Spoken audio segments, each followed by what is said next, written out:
Ya, baik. Karena sudah banyak yang tidak sabar untuk mengikuti kelas preview di malam hari ini, kita langsung saja mulai ya, Master ya. Ya, baik. Assalamualaikum warahmatullahi wabarakatuh. Selamat malam, Bapak Ibu.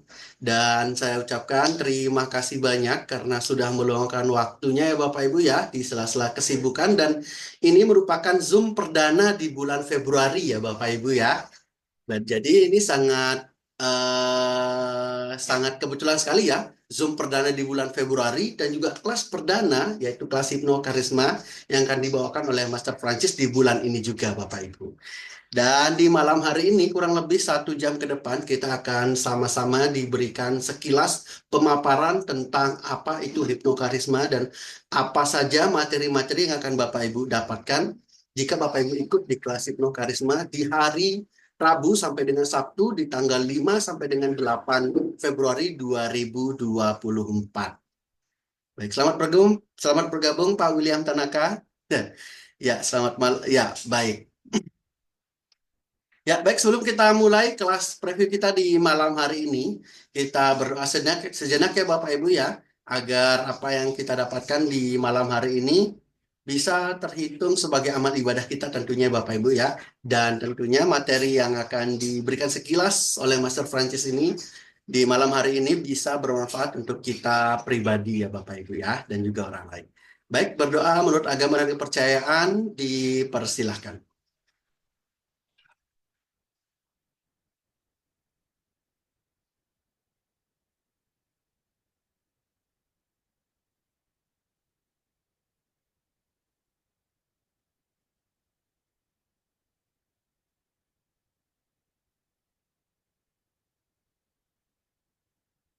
Baik, berdoa selesai. Baik, langsung saja karena sudah banyak yang penasaran ini saya yakin ya Master ya. Baik, kepada Master Francis saya persilahkan. Baik, Assalamualaikum warahmatullahi wabarakatuh buat Bapak Ibu sekalian. Waalaikumsalam. Salam, salam sejahtera buat Salam. teman-teman. Saya lihat ada beberapa wajah yang saya familiar nih. Selamat malam Pak Tudiono, Pak William Tanaka, ada Pak Budi Halim juga ya, dan ada Mas Rangga nih ya, baru Halo ketemu. Pak, selamat malam, selamat Malam. malam. Nah, Selamat baik, malam, Pak. Malam, Mas Don. siap. Oke, baik. Saya akan buka hari ini apa sesi ini dengan satu cerita Bapak Ibu sekalian. Alkisah di sebuah hutan yang sangat indah ya gitu ya. Itu ada seekor kera sedang santai-santai Bapak Ibu di dahan ya. Jadi dia itu santai gitu ya, nggak seperti nggak ada masalah gitu ya. Tenang begitu ya di situ ya gitu kan. Lalu di saat yang bersamaan ada tiga bersaudara angin. Sebut saja namanya angin kencang, angin badai, dan angin topan gitu ya. Angin topan ini yang paling besar lah begitu ya. Nah, si angin kencang ini ngelihat ke pohon ini, Bapak Ibu. Dia lihat si kera ini kok tenang aja gitu kan ya. Wah, tergelitiklah dia gitu kan. Ngomonglah dia sama kedua saudaranya ini gitu kan ya. Itu ada kera tuh. Eh, Kakak-kakak itu ada kera lagi santai di situ. Yuk kita taruhan yuk. Siapa yang paling kuat di antara kita bertiga? Ayo kita buktikan siapa yang paling kuat. Kita bikin dia jatuh dari pohon itu. Gimana? Setuju nggak? Wah boleh juga katanya kakak-kakaknya. Saya sih kata si angin kencang itu ya yang punya ide ini bilang 45 detik juga jatuh itu kera gitu kan. Terus si angin badai kakaknya yang kedua dia bilang, ah saya 30 detik. Nah, terus si yang paling besar, kakaknya yang paling besar angin topan bilang 10 detik saya mah udah nggak usah ngetes-ngetes udah saya yang paling kencang lah. Si angin kencang bilang, tunggu dulu Kak. Kita belum buktikan gitu kan. Apa-apa kan harus dibuktikan. Ya, ayo kita coba sekarang. Oke, kalau gitu kan. Nah, karena si angin kencang ini yang punya ide, disuruhlah dia duluan begitu kan ya. Ditiuplah sekencang-kencangnya ya. Itu kera yang sedang duduk di dahan itu kan. Wus, wus, wus, kencang gitu kan ya. Wah, ini kera makin merasa bahwa angin ini kencang, dia makin pegang dahan itu ya, dia makin bertahan di situ gitu kan, dan sudah beberapa detik dicoba terus-terusan nggak jadi ya. Udah lewat 45 detik seperti klaimnya si angin kencang, nggak jatuh-jatuh juga Bapak Ibu. Kalah, nyerah dah dia gitu ya. Si angin yang kedua, angin badai. Makin kencang lagi. Nah, si keranya kan udah waspada nih gitu kan. Dia kan udah ditiup sama si angin kencang kan. Dia makin peluk erat gitu ya. Dia makin peluk erat pakai tangannya gitu ya. Itu dahan pohon gitu kan. Padahal si angin badai ini makin kencang tiupnya. Luar biasa. Wuas, wuas, wuas, wuas. Nggak jatuh juga. 30 detik nggak jatuh. Nyerah juga akhirnya gitu kan ya. Kakak yang tertua, wah kalian, saya nih lihat ditiup sama dia gitu kan. Angin topan ini seperti angin puting beliung gitu kan ya. Karena keras ya. Kalau Bapak tahu kera itu kan tangan dan kakinya tuh bisa bisa megang gitu ya, bisa mencengkram gitu ya. Dia pegang dahan pohon itu, berikut kakinya juga mencengkram. Makin kuat dia berada di situ gitu kan. Makin dia cengkram, makin angin itu bertiup, makin keras dia cengkram. Nggak jatuh ya. 10 detik nggak jatuh juga gitu kan. Waduh, gimana ini gitu kan, nggak ada gitu kan. Nggak lama kemudian ada saudaranya mereka yang mereka nggak pernah anggap saudara, namanya angin sepoi-sepoi, datang bilang, kakak-kakak lagi ngapain sih? Angin sepoi ini adik yang paling kecil. Ini kita lagi mau jatuhin itu kera yang ada dahan pohon gitu. Tapi kita nggak berhasil. Boleh nggak saya cobain kak untuk jatuhin si kera itu? Mana bisa kamu? Kak, kita bertiga aja nggak bisa jatuhin dia. Apalagi kamu, anak kecil, nggak bisa kamu. Ya, tapi kan boleh dong kak, saya cobain ya kan. Ya udah deh, coba deh, nggak apa-apa deh, coba. Akhirnya angin sepoi-sepoi itu lakukan apa Bapak Ibu? Dia tiup tenang ke ubun-ubun si kera itu, ke wajahnya, tenang. Membuat si kera ini jadi apa? Jadi enak, nyaman, ngantuk. Sehingga apa? Sehingga perlahan-lahan tangan yang sedang mencengkram ini lepas dari dahan. Pada akhirnya dia nyaman, enak, tenang, tidur. Ya kan? Kalau kita di teman-teman yang udah L2 ini kan tidur gitu ya. Jatuhlah dia karena apa? Tenang gitu ya. Jadi pemenangnya bukan yang paling kuat, tapi siapa yang paling bisa menenangkan Bapak Ibu. Nah, kalau Bapak Ibu dengar kata karisma, ya, karisma ini manifestasinya banyak. Tapi intinya yang namanya karisma itu cara kerjanya tuh nggak bisa pakai paksaan Bapak Ibu. Nggak bisa maksa, nggak bisa pakai kekerasan, nggak bisa pakai semua yang sifat terus begitu ya, nggak bisa. Cara kerja karisma itu adalah dengan kelembutan, ketenangan gitu ya. Jadi seperti si angin sepoi-sepoi itu Bapak Ibu. Ya. Nah, Bapak Ibu ya, saya akan buka materi saya ya. Saya akan izin dari Mas Opan nih yang terus untuk buka sebentar ya.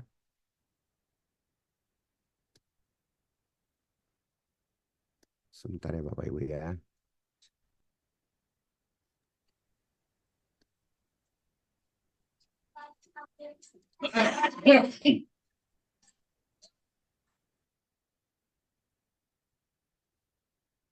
Hmm.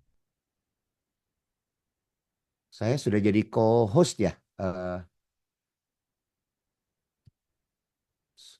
Sudah jadi co-host ya. Oke, continue.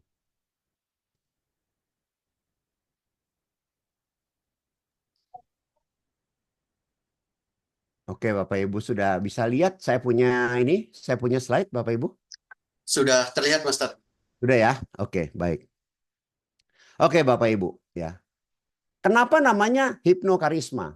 Hipnokarisma ini sebenarnya adalah satu teknik aplikasi dari hipnosis untuk membangkitkan karismanya kita, karisma Bapak Ibu sekalian, supaya bisa memikat, mempengaruhi dan menginspirasi orang lain, gitu ya.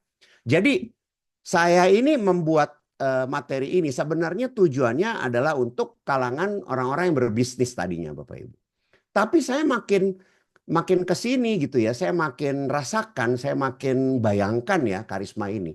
Itu ternyata multiguna. Bukan cuma buat orang berbisnis, bisa juga dalam kehidupan sehari-hari Bapak Ibu. Dalam keluarga gitu ya. Kan ada tuh ya, kebetulan ada satu rekan gitu ya yang cerita bahwa anaknya nggak mau nurut sama dia. Malah ngelawan. Bapak Ibu pasti banyak dengar cerita bahwa ada anak yang ngelawan sama orang tuanya. Kenapa? Ya itu tadi Bapak Ibu. Karena orang tuanya itu tidak bisa memikat, mempengaruhi dan menginspirasi si anak. Sehingga tidak disegani. Sehingga dianggap bukan apa-apa. Sehingga dia dianggap tidak memiliki karisma Bapak Ibu. Ya, itu ya. Jadi kelas ini bukan cuma pebisnis saja yang perlu tahu, tapi juga setiap orang yang bersosialisasi, yang masih punya komunitas, keluarga, pertemanan gitu ya, komunitas di dalam tempat ibadah ya, gitu ya, baik di gereja, di masjid dan lain semuanya, organisasi segala macam. Ini perlu yang namanya karisma ini, Bapak Ibu. Ya. Nah, saya perkenalkan diri dulu Bapak Ibu. Nama saya Francis Kristiawan. Saya sudah ketemu dengan beberapa yang ada di sini ya pada saat kemarin asesmen BNSP. Saya seorang arsitek ya dengan bidang real estate dan saya punya master degree di marketing dan saya seorang certified instructor, hipnoterapis. Bahkan saya sampai sudah menjadi asesor.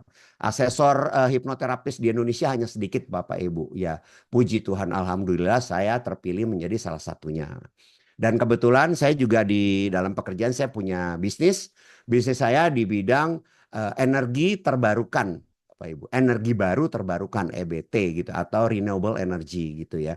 Jadi saya bisnisnya itu bisnis sampah Bapak Ibu ya untuk dijadikan energi gitu ya. Nah, di dalam pekerjaan saya, itu saya perlu sekali untuk bisa mempengaruhi banyak orang. Termasuk apa? Termasuk partner saya. Termasuk strategic partner. Strategic partner itu artinya adalah perusahaan lain yang berpartner dengan perusahaan kami gitu ya. Kemudian klien. Kemudian pihak yang berhubungan dengan perizinan Bapak Ibu ya. Jadi seperti kementerian dan lain sebagainya begitu ya. Apalagi saya bidangnya adalah energi yang tidak dari fosil, bukan minyak bumi, tapi dari sampah gitu ya. Perizinan ini kadang-kadang mereka bingung.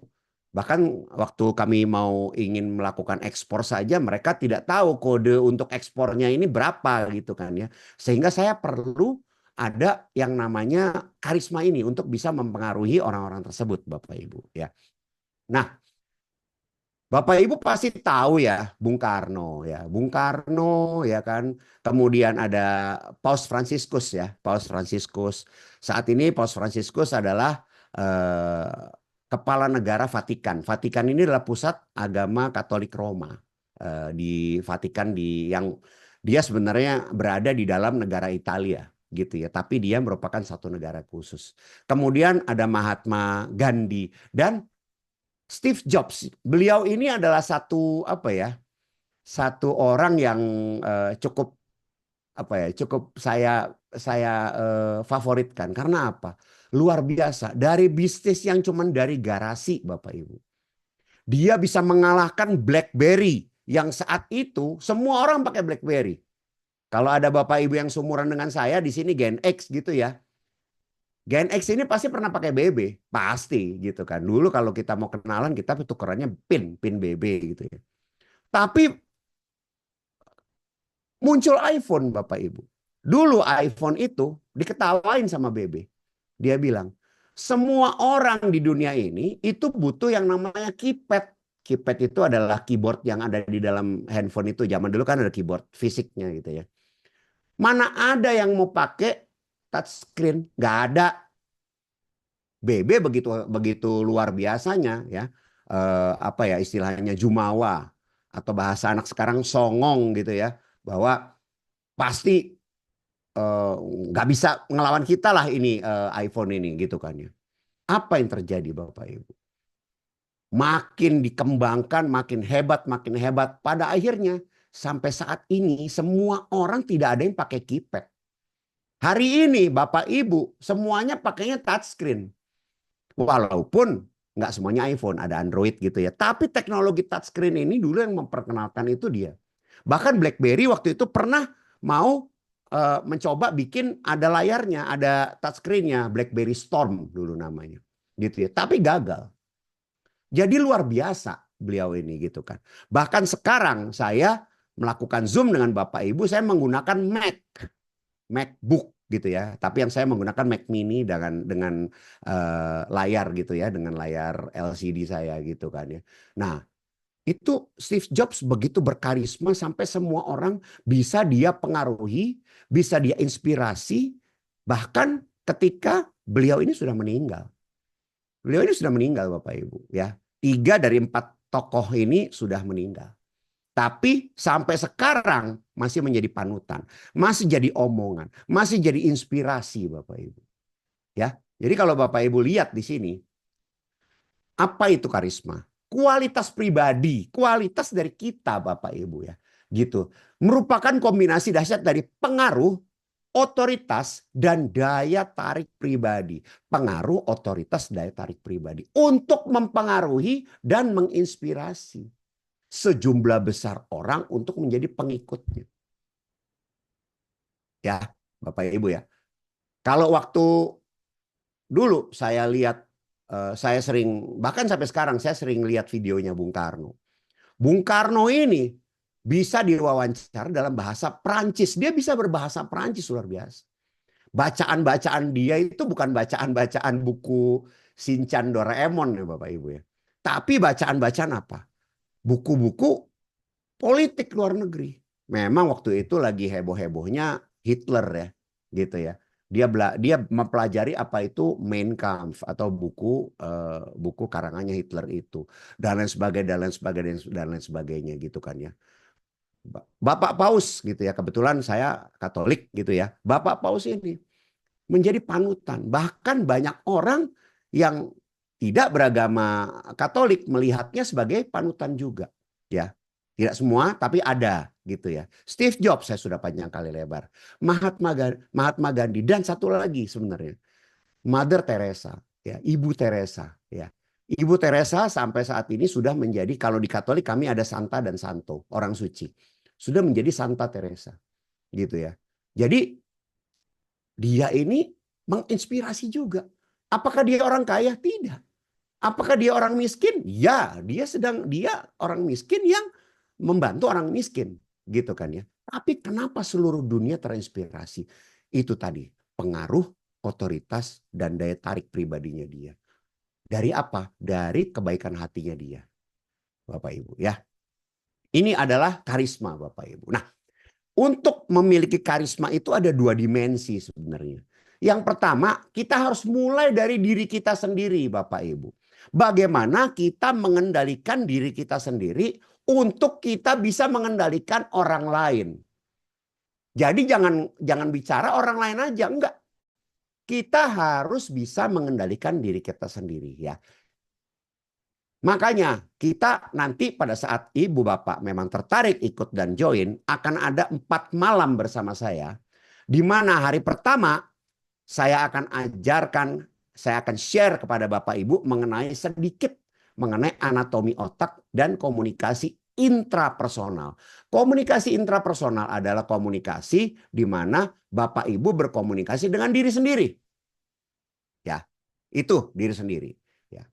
Jadi itu Bapak Ibu. Nah, Bapak jangan mikirin anatomi otak ini anatomi yang seperti apa ya, kalau dokter belajar seperti Dokter William kalau dulu belajar anatomi begitu ribet dan begitu pusingnya. Enggak, jangan dibayangkan kayak gitu. Tapi ini saya lihat dari point of view neuroscience yang disederhanakan Bapak Ibu ya, supaya gampang dimengerti oleh Bapak Ibu sekalian ya.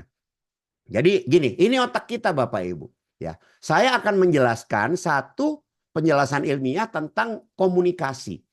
Sebenarnya komunikasi ini kan adalah bagaimana kita melakukan koneksi dengan orang lain melalui komunikasi verbal lewat kata-kata dan komunikasi nonverbal melewat segala sesuatu yang bukan kata-kata, Bapak Ibu. Nah, otak kita tuh ngapain pada saat kita berkomunikasi? Ya, ini Bapak Ibu ya. Yang pertama, kita punya otak yang namanya reptilian brain. Otak ini adalah otak purba, otak yang paling tua dan paling paling ya, tadi purbakala begitu ya, yang bicara mengenai bagaimana bertahan hidup, Bapak Ibu. Jadi reptilian brain ini cuma taunya kalau ada bahaya saya harus ngapain, itu aja ya. Singa, harimau, ketika ada bahaya dia akan melakukan apa? Melawan, fight ya. Rusa, ketika ada bahaya dia akan melakukan apa? Flight atau flee atau kabur, Bapak Ibu. Bunglon, ketika ada bahaya akan melakukan apa? Dia akan freeze atau diam di tempat, tidak bergerak sama sekali. Ya, bedanya kalau bunglon dia bisa berubah warna gitu ya. Tapi freeze itu namanya. Ya, gitu ya. Jadi manusia kita itu juga punya fungsi reptilian brain ini. Dan reptilian brain ini Bapak Ibu adalah yang paling cepat speednya. Kalau bicara prosesor komputer, dia yang paling cepat. Sehingga kalau ada bahaya atau ada sesuatu yang berpotensi sebagai bahaya, dia akan mau apa? Mau lawan, mau kabur, apa mau diam aja. Sehingga pada saat kita bicara sama orang, kita akan, reptilian brain kita akan bilang, aman nggak nih ngomong sama nih orang? Aman nggak ya? Orang ini aman apa enggak? Contoh misalnya Bapak Ibu sedang jalan di satu kawasan yang gelap gulita malam hari. Tiba-tiba ada orang ajak ngomong. Boleh pinjam koreknya Pak? Dia mau ngerokok. Boleh pinjam koreknya Pak? Survival mode brain ini akan bilang sama Bapak bahwa aman nggak ngomong sama dia nih? Jangan-jangan dia pengen itu. Jangan-jangan dia pengen rampok. Jangan-jangan dia pengen jahat. Jangan-jangan dia pengen jangan. Aman apa enggak? Nah, ketika reptilian brain kita sudah state bahwa aman gitu ya, baru ada yang namanya limbic system yang bicara emosi, Bapak Ibu. Nah, itu yang ada di mana? Yang ada di bulat ini nih, yang kayak telur puyuh ini. Itu namanya amigdala, Bapak Ibu. Amigdala ini adalah bagian otak kita yang mengontrol, memanage emosi kita. Ya, ada dua, ada paleolimbik dan ada neolimbik. Nah, lalu setelah aman, naik ke limbic system, bilang apa? Menarik nggak omongan dia ini, gitu kan? Setelah aman, menarik nggak, gitu kan? Nah, setelah oh iya aman, oh iya ini menarik nih, topik ini menarik nih. Sehingga apa yang terakhir Bapak Ibu, yaitu prefrontal cortex, bicara mengenai logika Bapak Ibu. Ini adalah yang membedakan kita dengan hewan-hewan lain. Walaupun ada hewan-hewan yang memiliki prefrontal cortex juga, walaupun tidak sebesar kita, ya. Anjing, kucing, lumba-lumba, kera, ya. Bahkan tikus itu punya prefrontal cortex, Bapak Ibu. Mereka bisa berpikir secara logika. Makanya ada anjing itu ada yang pinter, dijadikan anjing pelacak, dijadikan anjing untuk menjaga. Kucing juga, dia tahu kapan jam makan, kapan jam minum. Dia tahu pola-pola hidupnya seperti apa. Tikus kadang-kadang jadi bahan percobaan. Karena apa? Karena pinter gitu kan. Dianggap pinter. Walaupun dianggap ya sebenarnya percobaan begitu sebenarnya kurang oke juga ya. Tapi ya memang kadang-kadang perlu ada bahan percobaan hidup lah gitu ya untuk beberapa hal begitu ya. Lumba-lumba semua orang tahu. Dia adalah mamalia dan juga cukup pinter gitu ya. Nah, tapi kita ini yang paling punya anugerah dari Tuhan bahwa prefrontal cortex kita ini paling besar. Sehingga prefrontal cortex kita akan bilang menembus critical factor atau tidak. Nah, Bapak Ibu ingat L1 buat yang sudah ikut L1 ya. Itu diajar yang namanya critical factor itu apa, ya. Nah, critical factor itu kan kalau misalnya kita mau melakukan induksi, ya, induksi, deepening, itu kan tujuannya supaya satpamnya minggir, Bapak Ibu. Ingat ya dulu ya, satpamnya minggir. Penjaga pikiran bawah sadarnya itu minggir. Logikanya minggir, ya. Yang makanya di sini yang bicara logika adalah prefrontal cortex Bapak Ibu. Nah, di sini setelah Bapak Ibu tahu mengenai penjelasan komunikasi ini, baru kita bicara mengenai yang namanya EQ Bapak Ibu, emotional intelligence. Nah, di sini saya akan jelaskan bahwa EQ ini adalah kemampuan untuk mengenali, memahami, dan terutama mengelola emosi diri kita sendiri dan emosi orang lain Bapak Ibu. Kalau orang lain marah kita ikut marah, itu gampang Bapak Ibu, semua orang bisa. Tapi ketika orang lain marah, kita tidak marah, tapi kita bisa mengendalikan kemarahan orang tersebut, kita memiliki EQ yang bagus Bapak Ibu. Nah, zaman dulu orang kerja itu nyarinya orang yang IQ-nya tinggi Bapak Ibu. IQ, intelligence quotient. IQ itu kepintaran ya, tuh ya. Kepintaran dalam hal menghitung, dalam hal mengerti sesuatu dan lain sebagainya, secara logika bagaimana. Tapi sekarang ini IQ tanpa EQ itu omong kosong Bapak Ibu. Sepintar apapun dia, kalau dia tidak punya EQ, dia akan punya masalah dengan pimpinan atau anak buahnya. Bapak Ibu ingat ya, kemarin-kemarin ini kan ada kasus ya. Kasus anak seorang pengusaha roti ya yang melakukan penganiayaan karyawannya. Itu adalah contoh seorang yang mungkin memiliki IQ tapi tidak memiliki EQ Bapak Ibu. Karena dia sampai melakukan penganiayaan seperti itu.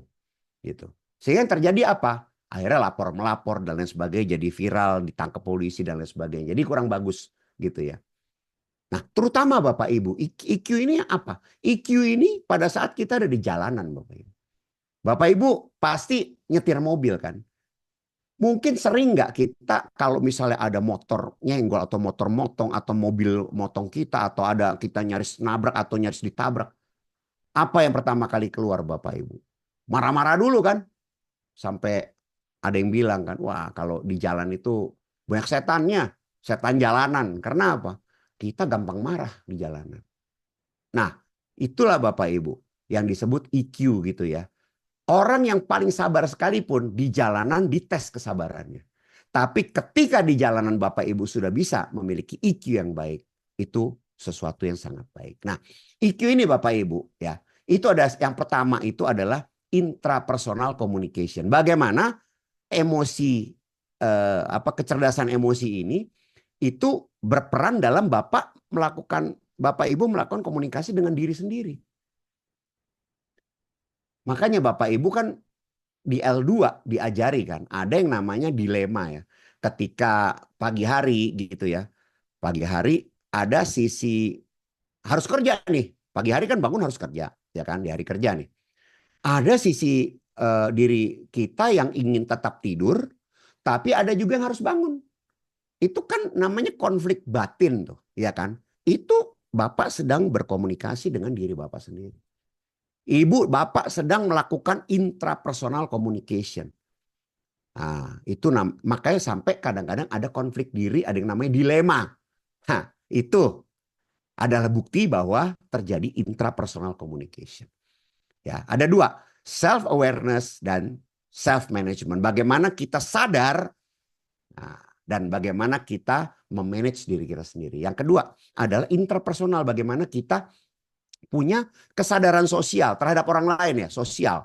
Dan bagaimana kita melakukan manajemen relasi terhadap semuanya. Jadi kunci dari karisma, salah satu toolsnya, ya tools utamanya itu adalah EQ ini Bapak Ibu. EQ. Ya. Nah, lalu ini ya, self awareness itu apa? Emotional recognition, nilai dan kepercayaan dan motivasi diri. Ini nanti akan lebih detail pada saat di kelas nanti Bapak Ibu, karena ini detail sekali nanti saya bicaranya. Ya. Nah, saya ingin sampaikan bahwa ada quote yang saya suka nih ya. Jangan janji kalau lagi seneng, jangan menjawab kalau lagi marah, dan jangan memutuskan apapun ketika Bapak Ibu sedang sedih. Coba bayangkan dan rasakan. Ingat-ingat pada saat kita lagi happy, kita gampang janji. Udah kamu nanti udah tenang aja. Nanti saya kasih uang yang banyak. Saya akan naikin pangkat. Wow, lagi happy tuh. Ingat, janji loh, hati-hati. Apalagi kita adalah seorang pemimpin keluarga, pemimpin masyarakat, pemimpin perusahaan. Oh, dipegang omongan kita, ya kan? Pegang. Jangan menjawab ketika marah. Ketika kita ditanya sesuatu dalam keadaan mood kita jelek, mungkin marahnya nggak sama orang yang nanya. Misalnya kita ditanya nih, kita lagi marah karena urusan kantor. Terus Bapak Ibu pulang ketemu anak. Anak nanya sesuatu. Papa punya 5 ribuan dua nggak? Marah sama dia. Marah. Padahal bukan marah sama dia. Akhirnya ada yang namanya salah pelampiasan. Sehingga terjadilah yang namanya luka batin Bapak Ibu. Salah pelampiasan itu. Makanya kalau lagi marah jangan jawab. Apalagi jawab anak kecil umur 7 sampai 14 tahun yang otaknya masih teta, masih alfa. Hati-hati ya. Lalu jangan memutuskan ketika kamu sedang sedih. Ketika sedih, ya udah dah, saya resign aja dari pekerjaan. Saya jual aja rumah saya. Karena dia sedih. Karena satu hal ya, karena pasangan hidupnya meninggal, karena sedih, karena macam-macam gitu ya. Dia memutuskan. Ya, saya jamin Bapak Ibu, ketiga hal ini kalau tidak diikuti suatu saat cuma penyesalan. Yang terjadi cuma penyesalan Bapak Ibu. Ya. Nah, ada satu hal yang namanya motivasi Bapak Ibu. Motivasi itu ada dua. Ada yang namanya motivasi intrinsik, ada yang namanya motivasi ekstrinsik. Motivasi ini adalah sesuatu yang perlu kita ketahui dalam rangka kita melakukan intrapersonal. Ya, intrapersonal. Nanti di kelas akan lebih jelas ya kenapa kok penting gitu ya. Self talk. Bapak Ibu sering melakukan ngomong sendiri nggak? Sering ngedumel sendiri gitu ya, sering nyanyi-nyanyi dalam hati gitu ya, sering mengutuk orang atau memberkati orang atau bikin apa ya, bikin satu pasti bisa saya, pasti luar biasa, pasti hasil nanti bagus, meyakinkan diri atau nggak bakal sukses lah saya ini. Aduh, besok hancur lah, pasti hancur lah saya, hancur. Ingat, ini adalah intrapersonal communication, di mana intrapersonal ini sangat mempengaruhi pikiran bawah sadar kita. Ya, nanti lebih detail Bapak Ibu. Ya. Dan terakhir saya akan bicara mengenai mindfulness Bapak Ibu. Mindfulness ini itu adalah bagaimana kita bisa berada di saat ini Bapak Ibu. Ya. Nanti kita latihan pada saat di hari pertama ini ya. Sesi terakhir, sesi pertama tapi bagian terakhir gitu ya. Itu kita akan latihan mengenai mindfulness ini. Kita coba apakah kita bisa mindful. Apakah kita bisa melakukan mindfulness ini ya. Yang kuncinya adalah kesadaran, kehadiran, penerimaan, ketidakterikatan. Orang kalau sudah bisa melakukan mindfulness ini dan dilatih terus-menerus, dia akan menjadi luar biasa Bapak Ibu. Luar biasanya apa? Hebat berkonsentrasi, daya ingatnya hebat, dan terutama emotional intelligence-nya dia, kecerdasan emosinya dia menjadi sangat luar biasa. Menjadi orang yang super sabar, menjadi orang yang hebat gitu ya. Makanya kalau Bapak Ibu ketemu sama orang yang bisa meditasi, meditasi itu adalah tingkat lanjutnya dari mindfulness ini. Kalau sudah bisa meditasi Bapak Ibu, orang itu menjadi orang yang lebih sabar, lebih murah hati, lebih bisa mengerti orang lain. IQ-nya dia mungkin biasa aja, tapi EQ-nya dia luar biasa. Karena apa? EQ-nya dia ini sudah hampir mencapai SQ atau spiritual quotient. Makanya orang kalau teman saya yang Muslim bilang bahwa kalau dia sering sholat tahajud dan sering zikir, dia melatih mindfulness ini. Kalau kami di Katolik gitu ya, kami ada doa rosario, ada yang namanya doa koronka. Kami juga pakai seperti kalung yang ada tasbih-tasbihnya begitu juga ada Bapak Ibu ya. Namanya rosario. Itu pun juga melatih mindfulness. Cuman memang nggak semua orang bisa. Karena kadang-kadang pada saat kita berdoa, otak kita itu lagi pergi, besok saya makan apa ya? Besok kalau naik kereta sama naik Grab ke sono lebih murah mana ya? Kayaknya akan naik Grab deh. Padahal lagi berdoa Bapak Ibu mikirinnya begituan. Gitu ya. Itu artinya belum bisa mindful. Hari kedua, Bapak Ibu, saya baru ngomongin interpersonal. Komunikasi dengan orang lain, Bapak Ibu ya. Ya, komunikasi interpersonal itu bisa berupa verbal dan nonverbal yang tadi saya katakan gitu kan ya. Ini yang namanya tipe komunikasi interpersonal itu macam-macam. Bisa lewat suara, bisa lewat tulisan, bisa lewat visual. Bapak Ibu kalau lagi ngasih tahu sesuatu ke orang lain lewat status WA, lewat story Instagram, itu menggunakan komunikasi visual secara yaitu video atau foto gitu ya. Nah, nanti kita akan banyak belajar mengenai yang terakhir nih, non-verbal Bapak Ibu. Ada kinesik, paralanguage, physical appearance, dan proxemic ini apa gitu ya. Nah, saya akan juga akan jelaskan mengenai NLP Communication Model. NLP ya ini sebenarnya adalah satu tools Bapak Ibu. Satu alat untuk bisa mencapai tingkat emotional intelligence, kecerdasan emosi yang lebih baik. Jadi kalau Bapak Ibu pernah ikut kelas NLP-nya Master Yusdi gitu ya. Ketika ikut ini mungkin akan lebih mudah untuk mengerti mengenai NLP Communication Model ini ya. Saya nggak jelaskan di sini ya. Nanti di kelas saya akan jelaskan. Karena ini adalah kunci kedua setelah EQ untuk bisa mengerti orang lain Bapak Ibu. Nah ini kuncinya. Yang pertama simpati versus empati. Beda Bapak Ibu. Jadi jangan disamakan gitu ya. Yang kedua adalah active listening. Bapak Ibu tahu nggak kalau di dunia ini semua manusia yang normal itu lebih suka ngomong daripada ngedengar. Makanya kalau Bapak Ibu sedang bicara dengan orang lain itu kadang-kadang ngomong begini, sebentar saya potong. Sorry, saya potong ya, saya potong. Karena dia mau ngomong, dia nggak mau dengar Bapak Ibu. Makanya dia potong. Gitu kan. Itu adalah bukti bahwa orang maunya cuma dengar aja. Maunya cuma ngomong aja, nggak mau dengar. Gitu ya. Sehingga kita akan belajar yang namanya active listening. Listening tapi aktif. Padahal listening itu pasif kan. Diam aja gitu kan ya. Tapi aktif. Bagaimana caranya? Nanti kita akan belajar. Dan terakhir adalah kita melakukan building rapport. Nah, nanti saya akan ajarkan satu teknik yang namanya hypnoselling Bapak Ibu di dalam sini ya. Untuk melakukan building rapport ini nanti saya akan sedikit kasih tips yang bisa diaplikasikan ketika Bapak Ibu berbisnis menjual barang. Ya, bisa digunakan Bapak Ibu ya. Ya, jadi karena gini Bapak Ibu, semua bisnismen di dunia ini, mau yang paling kaya maupun yang paling hebat, paling luar biasa sampai yang paling sederhana, semuanya cuma satu. Semua CEO, semua owner itu semuanya sales. Intinya mereka jago jualan Bapak Ibu. Kayak tadi Steve Jobs. Intinya kan jago jualan, bikin produk yang luar biasa buat apa? Buat dijual. Ya kan? Tapi kalau bikin produk luar biasa, tapi orang-orang nggak tahu dan orang-orang nggak beli, akhirnya apa? Bukan produk yang luar biasa. Nggak dipakai, nggak ada yang tahu, ya kan? Nah, caranya bagaimana supaya orang pakai dan orang tahu?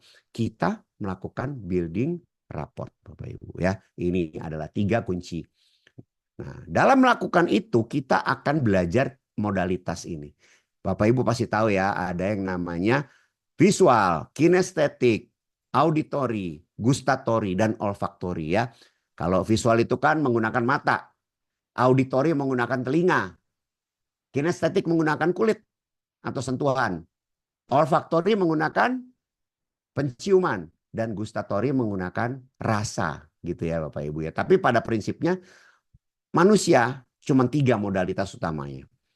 Visual, auditory, dan kinestetik. Loh, olfaktory sama gustatory kok nggak ada? Olfaktory dan gustatory, mereka itu masuk dalam modalitas kinestetik karena pada prinsipnya mereka juga merasakan. Sentuhan itu merasakan sensasi di kulit. Penciuman merasakan juga kan bau, aroma. Ya kan? Gustatory merasakan rasa yang ada di lidah. Asin, manis, asam, dan lain sebagainya Bapak Ibu ya. Ini nanti kita akan bahas dan ada jurus untuk menghadapi setiap orang yang punya modalitas ini. Ya. Makanya saya kemarin bicara sama Pak Tikno yang salah satu yang ikut waktu asesmen.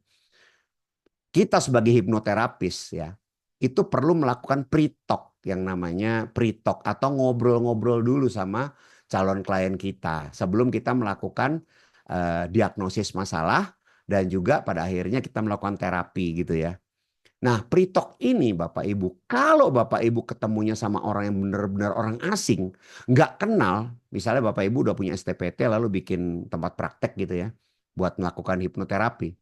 Orang datang, dari mana nggak tahu, ya kan? Bapak Ibu praktek misalnya di kota Surabaya gitu ya. Tapi orang yang datang ini datangnya dari misalnya dari Makassar. Kan nggak kenal, nggak tahu. Secara budaya beda gitu ya. Tapi harus bisa melakukan apa? Terapi supaya dia sembuh. Pre-talk itu Bapak Ibu harus pertama identifikasi modalitas dia. Dia orang apa? Kinestetik, visual, apa auditori. Baru dari situ Bapak Ibu bisa lakukan pre-talk yang baik. Ya. Nah, ketika berkomunikasi Bapak Ibu, orang melakukan persepsi, ya. Persepsi itu bisa berdasarkan intonasi, bisa berdasarkan verbal, bisa berdasarkan non-verbal.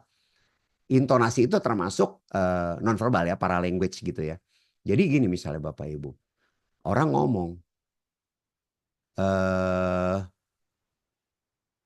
kamu gila, kamu gila. Sama, kamu gila, kamu gila. Itu beda-beda persepsinya Bapak Ibu ya. Tapi dalam hal ini sebenarnya saya mau bicara ada 3 hal. Yang pertama Bapak Ibu, ada yang namanya delation, ya, penghapusan. Kadang-kadang kalau kita ngomong sama orang atau orang ngomong sama kita nggak lengkap ngomongnya sehingga terjadi yang namanya salah paham Bapak Ibu. Iya kan? Salah paham. Dan kadang-kadang kita ngomong sama orang lain dan atau orang lain ngomong sama kita itu tergantung maunya kita apa sehingga terjadi yang namanya distorsi atau penyimpangan. Itu bukan mau bohong, bukan. Tapi subjektif. Artinya apa? Apa yang kita mau mengerti, kita omongin. Padahal itu bukan sesuatu yang objektif. Itu subjektivitas kita. Distorsi. Dan yang ketiga, generalisasi Bapak Ibu. Semua cowok itu apa? Ya, maaf nih, bangsat gitu misalnya gitu ya. Semua cowok itu bangsat. Padahal ada nggak cowok yang baik? Ada. Tapi ketika terjadi generalisasi, semua cowok itu seperti itu. Itu yang namanya generalisasi. Nah, ya, jadi kita juga akan harus mengerti mengenai ini karena ini terkait dengan persepsi dan interpretasi. Nanti akan dikupas lebih lanjut di kelas Bapak Ibu ya. Saya juga akan perkenalkan bias bawah sadar. Ingat, yang namanya bias ini adalah apa? Adalah suatu penilaian mental yang otomatis digunakan oleh otak. Otomatis. Saya kasih contoh satu ya, yang paling bawah tuh. Bias kecantikan. Bapak Ibu, ya, kalau ngelihat orang cantik atau orang ganteng, pasti senang Bapak Ibu. Dan kalau kita misalnya ya pengusaha kita ya misalnya interview sama seorang yang cantik atau ganteng, Bapak Ibu menjadi subjektif. Terjadilah bias ini. Karena apa? Langsung diterima. Mau dia pinter kek, enggak kek. Mau dia cocok kek, enggak kek. Mau dia sesuai dengan job desk yang kita inginkan atau tidak. Itu semuanya skip Bapak Ibu. Karena cantik, karena ganteng Bapak Ibu. Ketika ada satu kasus antara 2 orang, yang satu cantik atau ganteng, yang satu biasa aja. Kita sebagai penengah akan cenderung belain yang cantik atau yang ganteng. Padahal dia yang salah Bapak Ibu. Itu yang terjadi Bapak Ibu. Ada juga yang namanya bias rasial. Ya, ini bias rasial ini yang saya tahu di di salah satu perusahaan rekan saya. Bukan rekan sebenarnya, tapi kebetulan masih keluarga lah ya. Dia hanya ingin merekrut orang yang rasnya sama. Kayak saya ngomong deh. Dia cuma kepingin rekrut orang-orang Chinese. Dia nggak mau rekrut yang lain. Padahal nggak semua orang Chinese jago dagang. Nggak semua orang Chinese jago keuangan. Nggak semua orang Chinese pinter nabung. Nggak semua orang Chinese jujur. Ya kan? Tapi yang penting Chinese. Itu namanya bias rasial. Nah, bagaimana kita nanti menggunakan bias-bias ini untuk kepentingan kita supaya kita punya karisma depan orang. Kita bisa menggunakan karena kita paham mengenai ini. Ketika kita paham, kita bisa melakukan modifikasi, kita bisa melakukan bisa melakukan hal-hal yang sifatnya justru memanfaatkan bias-bias ini. Ya, Bapak Ibu. Hari ketiga Bapak Ibu, saya akan beri teknik berkarismanya. Ya. Ini yang gampang lah ya, penampilan, postur, gestur ya. Kemudian yang namanya ekspresi wajah, arah mata, proksemik atau jarak fisik, dan sentuhan Bapak Ibu ya. Bapak Ibu kalau pernah ikut kelasnya Master Fauzan ya, yang lie detection ya, ini kurang lebih sama, tapi saya akan lebih arahkan untuk lebih ke arah karisma ini ya. Komunikasi untuk memiliki karisma Bapak Ibu. Ya. Saya akan jelaskan juga mengenai Mehrabian Rule 73855 ya. Mengenai antara kalau kita bicara itu seberapa besar sih yang namanya nonverbal itu punya kuasa gitu ya. Punya efek gitu ya. Jadi gini Bapak Ibu, 55 itu adalah nonverbal gitu ya. 38 juga nonverbal. Nanti kita lihat pembagiannya pada saat di kelas. 7 itu adalah verbal. Isi kata-kata ya.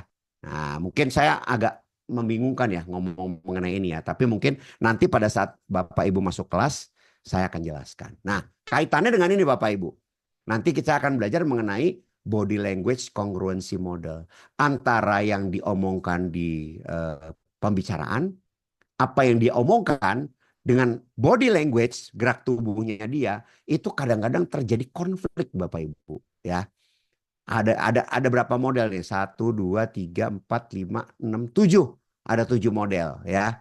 Nah, kalau udah bisa ngerti ini Bapak Ibu, bisa deteksi kebohongan Bapak Ibu. Bapak Ibu bisa tahu orang ini bohong apa nggak bohong. Ya. Tapi besok kita belajar ya di kelas ya. Nah, lalu saya akan ajarkan juga nih, kan siapa namanya? Milton gitu ya. Milton Erickson ini adalah orang yang bapak hipnosis modern ya. Dia punya yang namanya hypnotic language pattern yang disebut Milton Model. Saya nanti akan share Milton Model yang relevan Bapak Ibu dengan karisma kita ini gitu ya. Ya kaitannya dengan jualan juga sih ya. Nanti saya juga akan bahas mengenai jualan lah gitu ya. Bagaimana kita bisa membeli. Tapi gini Bapak Ibu, yang namanya jualan ya, itu bukan cuma jualan barang atau jasa, tapi menjual diri kita juga ya. Nah, contohnya orang yang belum menikah ya kan, menjual diri kan. Artinya apa? Artinya supaya calon istri atau calon suaminya atau calon pacarnya ini kan suka sama dia. Kan menjual. Kemudian menjual apa lagi? Pada saat orang interview pekerjaan, menjual diri juga. Bagaimana supaya interviewernya ini suka sama dia. Menjual apa lagi misalnya gitu ya. Menjual ya itu misalnya Bapak Ibu seorang hipnoterapis. Ya pada saat pre-talk kan Bapak Ibu juga menjual diri. Bagaimana dia bisa percaya sama Bapak Ibu sehingga dia meneruskan terapinya. Gitu Bapak Ibu ya. Ini nanti kita akan belajar mengenai hypnotic language pattern ini. Dan hari keempat, nah ini paling menarik Bapak Ibu ya.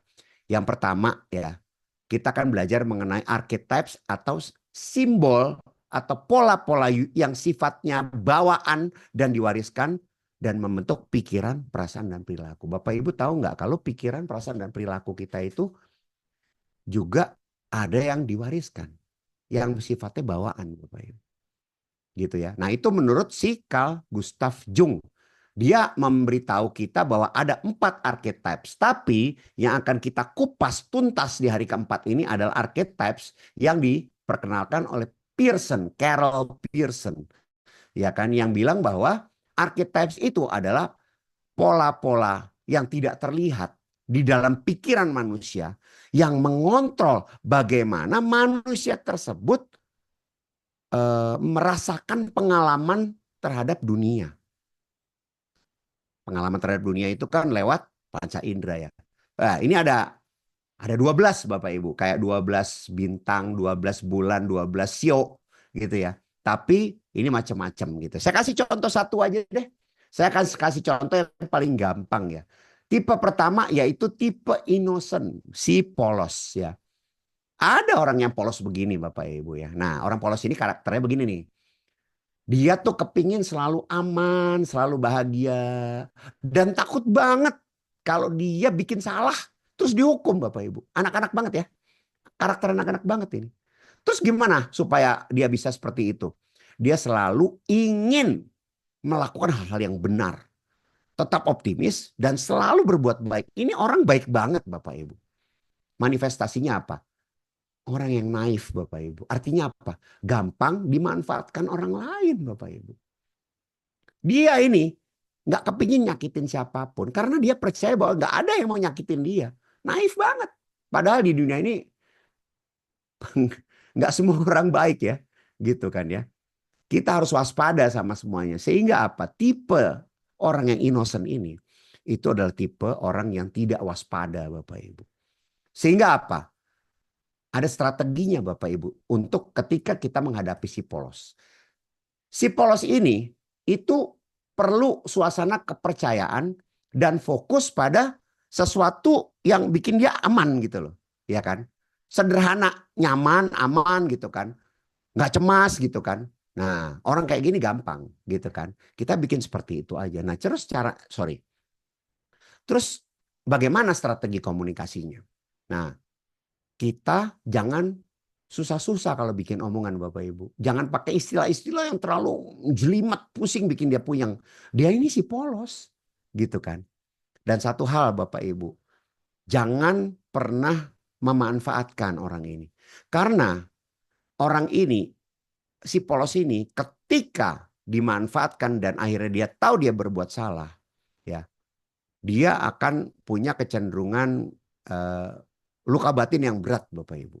Karena dia nggak nyangka kok ada yang mau jahatin saya. Karena dia merasa seluruh dunia ini baik sama dia gitu loh. Nah, dalam kaitannya dengan bisnis ya Bapak Ibu ya. Saya nanti akan di dalam kelas saya akan tanya Bapak Ibu. Kira-kira produk apa yang ini ingat nih, 12 archetypes ini bisa juga digunakan di dalam bisnis Bapak Ibu. Di dalam bisnis, produk-produk itu bisa kita sematkan karakter. Nah, ada produk yang karakter innocent, si polos. Yaitu apa? Yaitu ini Bapak Ibu. Sabun ini mempromosikan kesucian, kecantikan alami, kesederhanaan gitu ya. Jadi polos. Bapak Ibu kalau pakai Dove ini itu enak. Saya sempat pakai Dove lama gitu ya. Sekarang kepengen cobain yang lain bosen gitu ya. Tapi dia emang bener enak Bapak Ibu. Nggak bikin kering dan lain sebagainya gitu ya. Nggak ada pewangi gitu ya. Wangi-wanginya gitu sederhana. Makanya dia karakter produknya adalah produk yang innocent Bapak Ibu. Ya. Masih ada 11 karakter lagi yang nanti kita akan bahas satu-satu. Tapi yang paling menarik terakhir Bapak Ibu. Kalau kita sering bilang bahwa ada yang namanya karakter toksik gitu ya. Wih toksik. Orang toksik tuh. Apa sih toksik itu? Toksik itu bisa disebut juga dark triad. Ada 3 karakter orang toksis. Yang pertama, orang yang narsisistik Bapak Ibu. Ya, narsisistik ini adalah orang yang merasa dirinya paling kece sejagat raya Bapak Ibu ya. Paling cakep, kece itu bahasa saya tahun 80-an tuh. Ya, itu bahasa Gen X tuh gitu ya. Nah, yang kedua adalah Machiavellianism. Orang-orang yang selalu kelihatan baik di depan tapi nusuk di belakang. Dan terakhir adalah psikopat, orang yang nggak pernah punya empati maupun simpati kepada orang. Nanti kita bahas satu-satu karakter seperti apa, bagaimana ngadepinnya satu-satu ini Bapak Ibu ya. Itu ada ilmunya dan memang kita memang waspada ya, terutama yang pertama tuh ya narsisistik. Itu banyak banget Bapak Ibu. Sampai jadi istilah narsis dulu yuk, narsis dulu padahal narsis itu penyakit jiwa Bapak Ibu. Itu masuk di dalam apa? Di dalam buku kesehatan jiwa ya, narsisistik sebagai salah satu gangguan kejiwaan. Tapi Bapak Ibu, dark triad ini dapat berkembang menjadi 4, menjadi dark tetrad ya. Satu komponen lagi yaitu apa? Sadisme Bapak Ibu. Sadisme itu adalah orang yang sangat menikmati ketika dia menyakiti orang lain. Menikmati menyakiti orang lain. Baik sakit secara fisik maupun sakit secara verbal. Dikata-katain sampai luar biasa, dihina-hina sampai luar biasa, itu dia menikmati Bapak Ibu ya. Nah, dia nih cocok sama yang namanya masokisme. Kalau pernah dengar sadisme, pasti pernah dengar masokisme. Masokisme adalah orang yang menikmati kalau disakiti. Jadi kalau makin dia ditabokin, dipukulin, ditusuk, disilet, disundut rokok, dia menikmati. Nah, jadi kalau ada orang sadis ketemu sama orang masokis, klop Bapak Ibu, itu jodohnya kayak roti sama mentega Bapak Ibu ya. Ya, jadi itu ada yang akan kita pelajari nanti Bapak Ibu di dalam kelas ini ya. Mudah-mudahan Bapak Ibu sekalian bisa memahami apa yang hari ini saya sampaikan. Kita masih ada 1 jam ya Mas Opan ya. Kita boleh tanya jawab. Mungkin Mas Opan bisa bantu kalau ada yang mau bertanya. Silakan. Ya, baik, silahkan Bapak Ibu jika ada yang ingin bertanya terkait dengan materi yang sudah disampaikan oleh Master Francis bisa raise hand ya atau silakan aktifkan mic-nya. Langsung bertanya silakan bisa.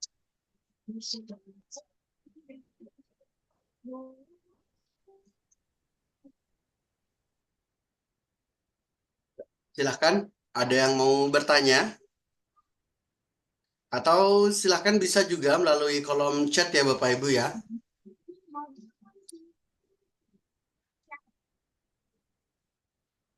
Yang mana yang sakit? Tunjuk yang mana, yang mana? Ya, silahkan Bapak Ibu ada yang ingin bertanya terkait dengan materi yang sudah dipaparkan oleh Master Francis di malam hari ini.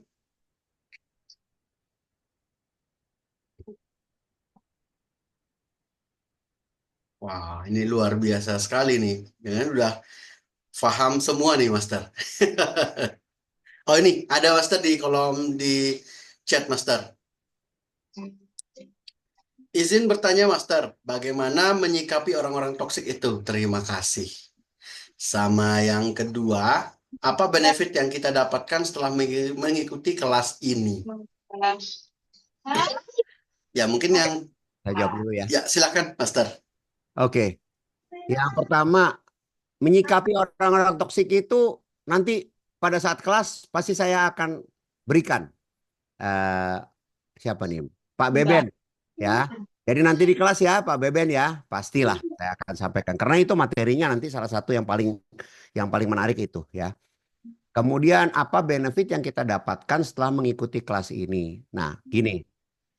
Kalau tadi mengikuti dari awal sampai akhir ya, Bapak Ibu pasti tahu bahwa ini adalah bagaimana Bapak Ibu bisa bikin orang apapun yang ingin itu. Mungkin bisa di-mute dulu kali Mas No way. yang ini.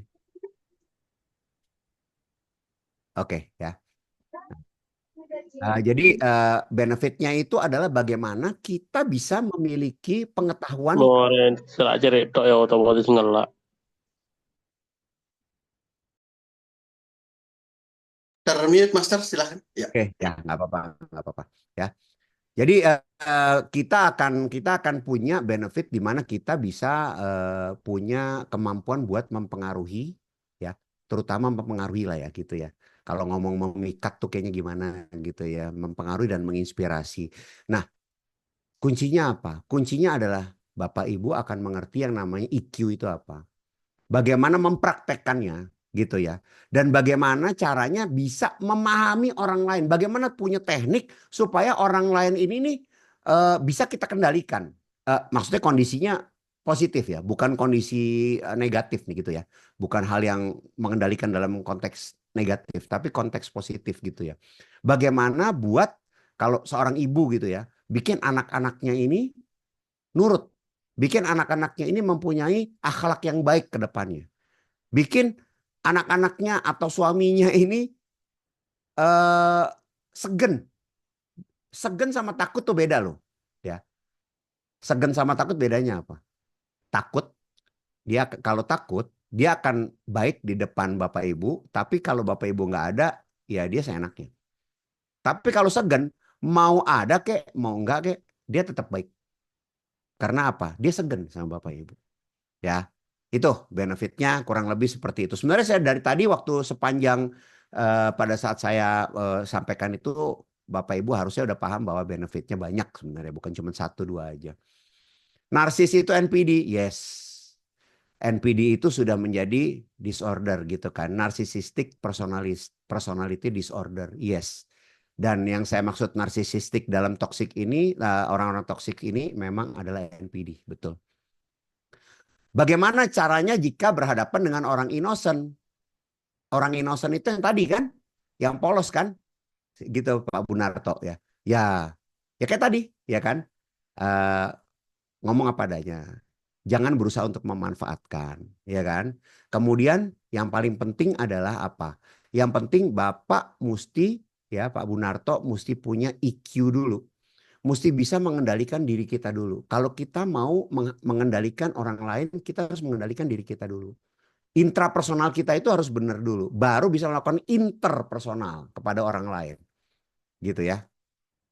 Kemudian Pak Budi, kelas ini hampir cenderung NLP ya Master. Memang ada, seperti dia saya katakan, NLP itu kan sebenarnya kan alat ya.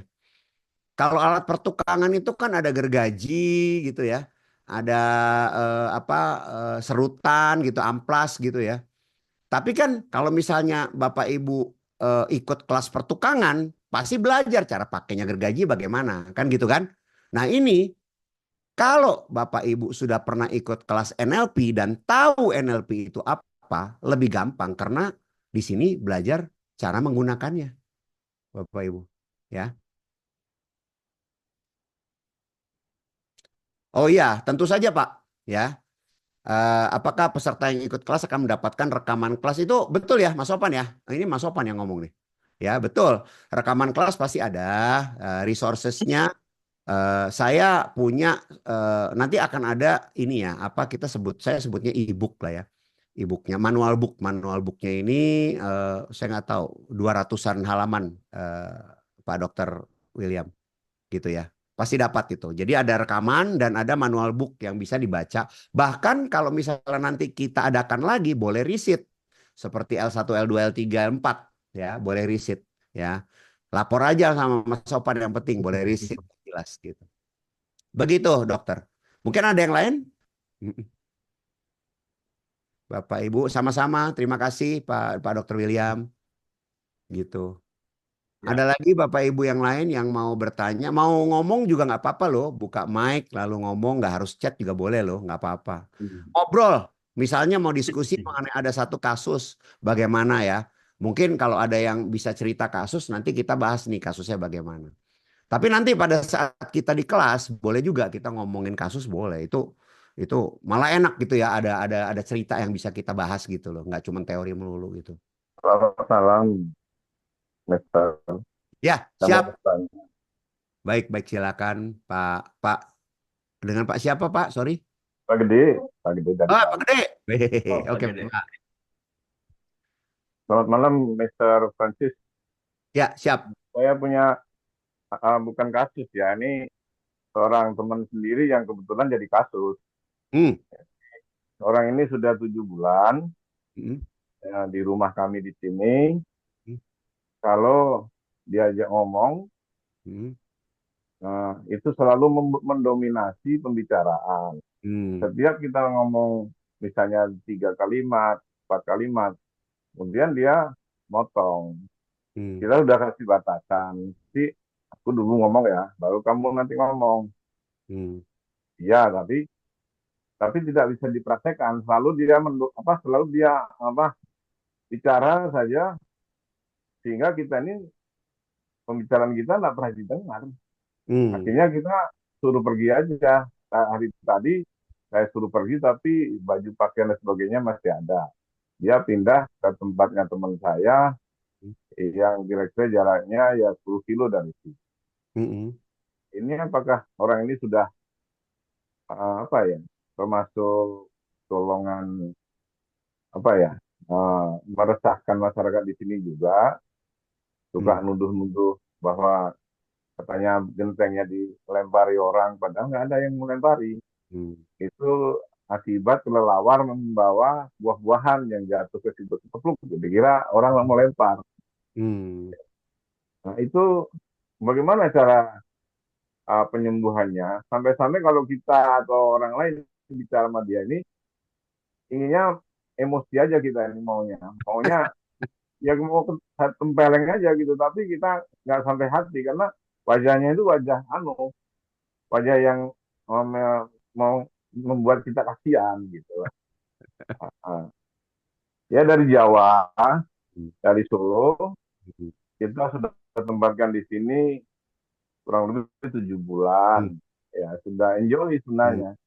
Tapi saat kita bicara sama dia itu selalu miss gitu. Ya missnya karena ngomongnya itu kita bicara dia nimpukin terus begini begini begini. Nah ini bagaimana Mr. Francis untuk mengatasi masalah ini gitu. Ya, Supaya saya tidak emosi. Kalau emosi kan jadinya kita jadi apa ya, jadi kena pidana nanti. Saya takutnya malah jadi senjata makan tuan ya. Gitu Mister, terima kasih atas oke, baik. Memang seperti tadi saya katakan, Pak, pada prinsipnya manusia itu lebih suka ngomong, Pak, daripada mendengarkan. Ya, itu semuanya. Termasuk saya, termasuk Bapak punya kecenderungan seperti itu kalau kita belum bisa punya penguasaan yang baik terhadap EQ tadi itu ya, gitu ya. Jadi yang pertama, Pak, kalau menurut apa yang saya sudah alami dan apa yang dalam materi ini ada gitu ya. Yang pertama, Bapak mesti bisa kuasain diri sendiri. Kalau nggak bisa kuasain diri, memang hubungannya gampang emosi gitu, Pak. Gitu kan ya.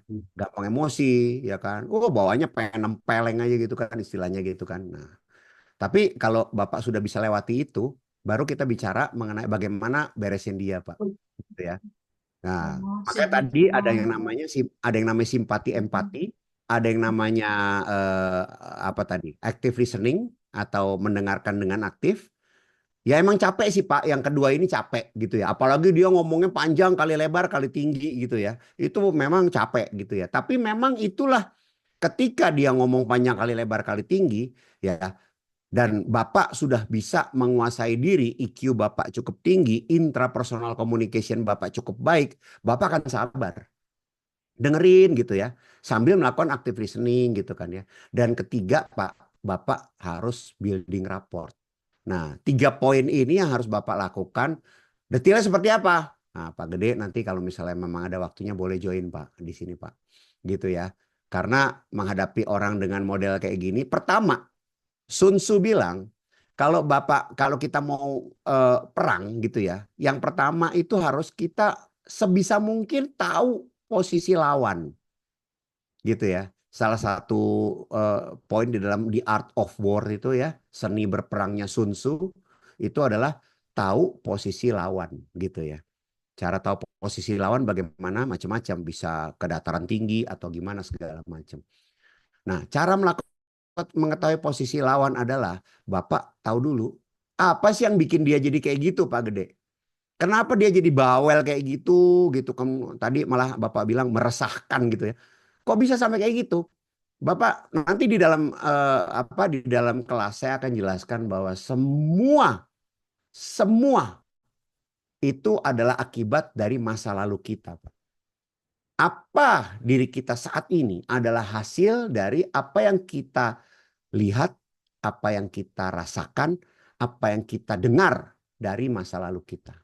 Dibentuk dari masa lalu kita. Mulai dari kita bayi, umur 7, umur 14, sampai kita sekarang, kita mengalami banyak hal, bertemu dengan banyak orang, mendengar banyak hal, merasakan banyak hal, dan semuanya itu membentuk menjadi kita yang sekarang. Nah, lalu Bapak kalau tanya, ini orang gimana ngadepin? Bapak mesti tahu dulu kenapa dia bisa begitu, Pak. Ketika Bapak tahu dia bisa begitu, wah, masa lalunya kenapa? Dia nurut sama Bapak, dia segan sama Bapak. Nah, tekniknya di kelas ya, Pak. Kalau sekarang nggak cukup nih, Pak. Ya, waktu saya dikasih cuma sampai setengah jam lagi. Sebenarnya kalau review cuma 1 jam ya, Mas Opan ya. Cuman hari ini spesial ya, 2 jam ya. Ya, oke, gitu Pak Gede. Kira-kira terjawab, Pak? ya sebagian tapi saya belum belum puas nih. Sedikit lagi boleh ya? Boleh. Begini, Mister. Ya. Karena problem ini kan problem yang sudah lama dan saya tahu persis latar belakangnya waktu dia di Solo. Mm-mm. Saya di Solo dengan dia kita bawa ke Bali. Ternyata di sini nih dia nih uh, pengangguran gitu loh, pengangguran yang tidak mempunyai penghasilan apa-apa. Mm-mm. Suka enjoy sekali di Bali karena hawanya di sini sejuk, hawa di daerah kami di Buleleng ini sejuk dan nyaman gitu. Mm-mm. Mau tidak mati 3 hari pun tidak masalah. Nah, dia dinikmati mandi di 3 hari lah. Kita ini orang yang mengajak dia itu nggak enak. Orang kita sudah mandi dia nggak mandi kan bau badannya kan luar biasa. Itu kalau dikasih tahu juga bantah juga. Padahal orang-orang tahu bahwa dia itu ikut saya. Nah, kan serba nggak enak. Nah, kalau merokok juga harus tahu diri lah ya. Orang di sampingnya ini saya kasih tahu, kalau kamu merokok itu izin dulu sama sebelah kananmu, sebelah kirimu, apalagi dengan perempuan gitu. Iya, tapi lupa juga. Nah, kadang-kadang begitu. Lalu saya harus menegur. Soal etika juga begitu. Kalau minta sesuatu kayak nagih utang gitu. Nah, padahal kita ini memberi, bersedekah dan sebagainya. Tapi kayak nagih utang. Saya ini nggak pernah berutang sama dia. Jadi kadang-kadang ya jadi bahan perbincangan dengan orang masyarakat di sini. Oke. Nah, inilah mungkin perlu konsultasi yang mendalam. Mungkin kalau boleh tahu saya nomor HP-nya Mister, saya ingin dia tuh ditelepon gitu loh. Orang ini ditelepon sama Pak Mister, mungkin langsung bisa tahu apa sih termasuk jenis manusia macam apakah beliau ini. Gitu. Iya. Apa Pak Gede, jenis sorry, Pak Gede udah ikut L1 L2? Saya lupa, saya kadang-kadang ikut, kadang enggak yang gini-gini ini. Saya kadang-kadang lupa, tadi aja hampir lupa, sudah terlambat. Oh, Kalau maksudnya pernah anak ikut? saya ikut, anak saya, Oh. yang namanya Made Ramadan itu ikut selalu.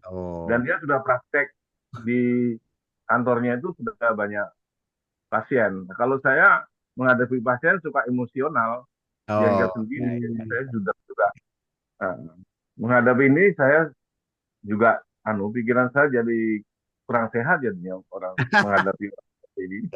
Ya, nggak apa-apa. Saran sih Bapak kalau mau lebih dalam gitu ya, itu ikut ikut level 1, level 2 dulu Pak, gitu Ya. ya. Biar Bapak Dulu itu paham. di hotel mana di hotel Solo itu saya ikut pernah. Oh pernah. L1 apa L2 ya. Pokoknya saya dapat sertifikat gitu sudah. Nah, terus dapat lagi tapi saya juga kadang-kadang ya sudah tua seperti saya ini umur 64 kan kadang-kadang demensia juga. Lupa-lupaan. Yang penting saya kadang-kadang kalau ngomong sama klien itu juga kadang-kadang ya sehat gitu. Bisa nyantol gitu. Tapi yang Ya, lebih canggih itu anak saya gitu ya. di Made Ridha Ramadan itu yang Iya, Solo. iya. Saya ada di Bali nih. Cuma ini mohon maaf nih, kalau konsultasi mungkin mesti ngobrol sama Mas Opan dulu nih nanti nih. Oh, iya. Karena karena karena Nomor HP-nya di sana ada ya di grup itu ada nomornya Mas Topan itu. Mas Opan Ada. ya nanti Di semua grup Mas ada. Opan bisa inilah ya sampaikan. Ini Pak Gede mohon maaf nih ada beberapa yang saya harus jawab lagi. Sementara gitu dulu ya. Mungkin kalau Pak Gede berminat boleh join Pak kelasnya Pak. Nanti bisa kita bahas lebih itu. Mungkin bisa tercerahkan gitu ya. Karena kan yang namanya preview ini kan saya nggak bisa detail. Kalau Hmm. kalau gini, Mister, kalau umpamanya dalam minggu ini diadakan di Denpasar, saya ikut. Saya selalu online. Nggak bisa, saya nggak Oh, pernah online ya. offline ya. Kalau diadakan di Iya. bukan offline-nya ya. Nggak pernah offline Bukan. ya. Saya selalu online karena Oh, cakupan saya karena kan keilmuan ini cuma satu, cuma saya aja yang ngajarkan gitu ya. Jadi saya mungkin seluruh Indonesia bisa join ya satu-satu cuma online gitu. Ya, Ya nggak apa-apa, nggak apa-apa. baik baik. Terima Kalau kasih Pak. memang ada kontribusi siap ya. Siap. Nanti Mas Nah, Oman bisa kontak Pak Gede lah ya. Kalau ya, ini Mas, siap. nanti Mas join aja Oman nanti. kalau nggak saya dicolek ya nanti. Siap, Mas siap. Oman. Ya, siap, Ya, siap Pak yang Gede. namanya orang generasi jadul seperti saya kan harus dicolek dulu baru tahu oh ini nomornya gitu. Siap Oke Pak baik Gede. Pak. Kalau Saya generasi yang Ini Pak ya. ya, Ini Bu Hera bilang cara menguasai diri bagaimana. Nanti detailnya saya akan bahas dan kita bisa tanya jawab di kelas ya Bu Hera ya. Bu Yulia, saya orangnya nggak enakan terhadap orang lain, terutama pasangan. Apalagi dalam usaha materi, walaupun nggak ada, saya usahakan. Apalagi jika punya, tapi terkadang ada rasa jengkel dalam hati. Bagaimana saya harus menyikapi hal ini? Nggak enakan ya.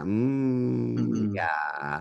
Sebenarnya ini bias, bias kognitif nih kayak gini ya.